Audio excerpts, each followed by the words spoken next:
Welcome back to the Short Attention Span Bible. I'm your host, Jason. Just a quick explanation of the show, as we always do. You don't have to be religious or Christian to listen. I'm not here to preach or to convert anyone. I'm just explaining what the words in the book say in what is hopefully an easy-to-digest manner. The show sounds preachy at times. It is the Bible. It's probably going to sound preachy sometimes. So let's dive into the fifth and final chapter of the book of James. If you want to read the book for yourself, I think James is a great place to start. It's super short. It's about 2 pages long. Okay, so in the fifth and final chapter, James begins by calling on the wealthy to examine themselves. That's really a nice way to put it, to be honest. He tells them to weep and howl for the miseries that shall come upon them, because their riches are corrupted and their garments are moth-eaten, meaning their money is dirty. He says, your gold is tarnished with rust, and the treasure you have heaped together for the last days will serve as a witness against you.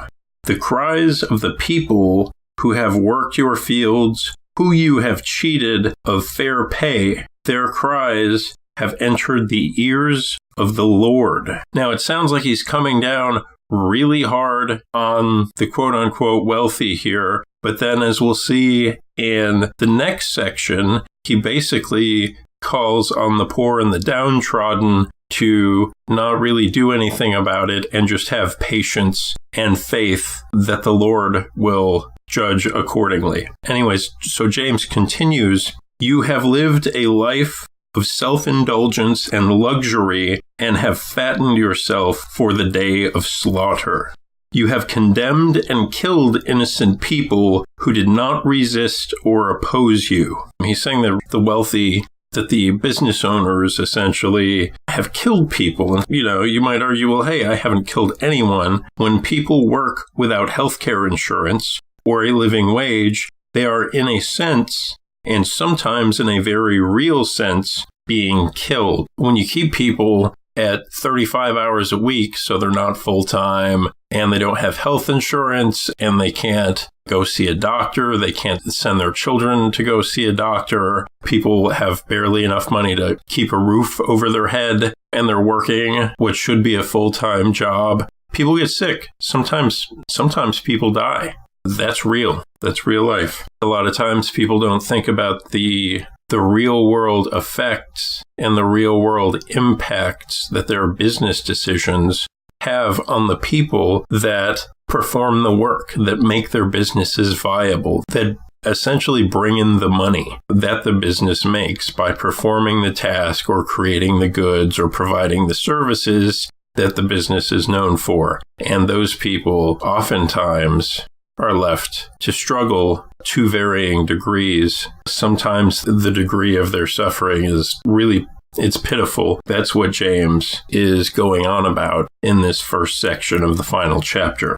But he goes on to say to the working class, essentially, to the poor, be patient until the Lord's coming, as the farmer who waits for the land to yield its crop. Be patient because the Lord's coming is near. They say that a lot. You hear that a lot, but nobody knows when the Lord is coming. Although that could refer to essentially justice, judgment, stepping outside of Christianity a little bit, but not necessarily. Karma. Basically, be patient. People will get what is coming to them. That's what the book says. My life experience says, that doesn't always seem to be the case, but the book would then say, it happens in its time or in God's time. It doesn't happen in your time or when you want it to or when you expect it to or when you would like it to. Okay.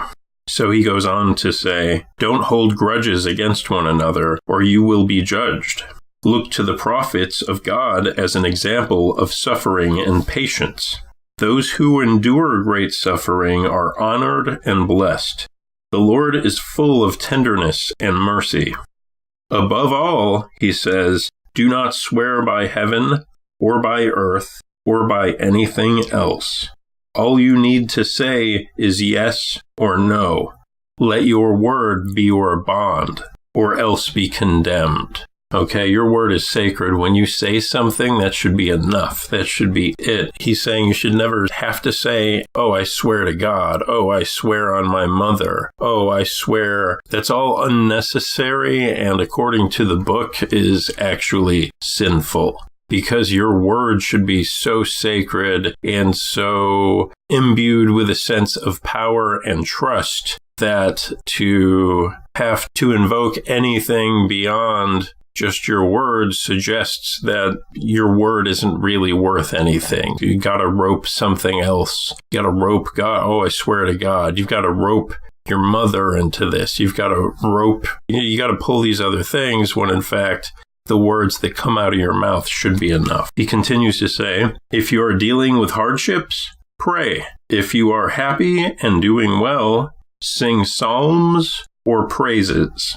If you are sick, call to the elders of the church and let them pray over you and anoint you with oil in the name of the Lord. And the prayer of faith shall save the sick, and the Lord will raise them up. And if you have committed sins, they will be forgiven. Let me pause here to add a disclaimer. The proceeding was not intended as medical advice. Go see a doctor if you're sick, if you can, if you have health insurance. We're in the land of you figure it out, good luck, your health is your problem, hope it all works out for you. But this is saying, I guess especially that would apply if you're in that sort of a position, have faith in God. He continues to say, confess your faults to one another and pray for each other, so you may be healed. The earnest prayers of a righteous person are powerful and effective. Now, I will tell you, as someone who throughout my life has gone through various spiritual phases, including at times agnosticism, and even periods of I thought I was atheist. I thought I just didn't believe in anything. But I would say most of the time, I just felt like the only thing I knew was that I didn't know, which is pretty much agnosticism. Anyways, during some of these phases, even then, even during my times of disbelief, I could not deny that when someone who was devoted said they would pray for me and did, it worked. I was helped, or whatever they prayed for came to pass. During times where my faith was stronger, during times where I was more devoted and I prayed, oftentimes those things would come to pass. So there's a lot that can't be explained. And even if you're a scientist, you should be aware of the fact that the bubble that is all of human knowledge of the world is ever growing, is ever expanding.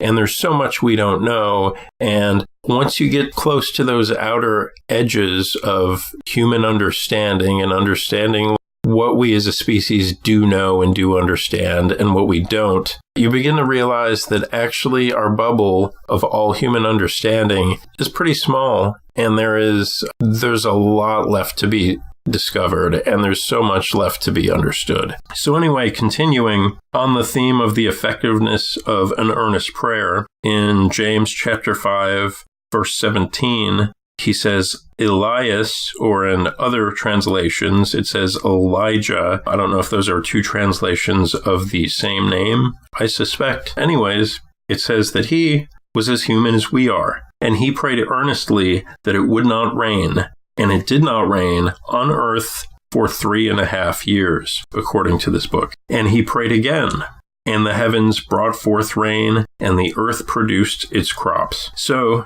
in concluding the book of James, he says, if someone strays from the truth of God's law, whoever brings that person back from their sinful ways will save that person from death, will save that person's soul from death, and will bring about the forgiveness of many sins. That's it. That's the end of the book of James. I've really enjoyed doing this series of shows on this book. I think it's a wonderful book. Again, whether you're religious, whether you're Christian or not, I think he makes a lot of great points. He doles out a lot of good advice, a lot of food for thought. Anyway, this has been the Short Attention Span Bible. I've been your host, Jason. We'll see you next time. If you've enjoyed the show, please click like or subscribe. Feel free to leave comments below. Tell a friend about the show. Thanks for listening. Bye-bye.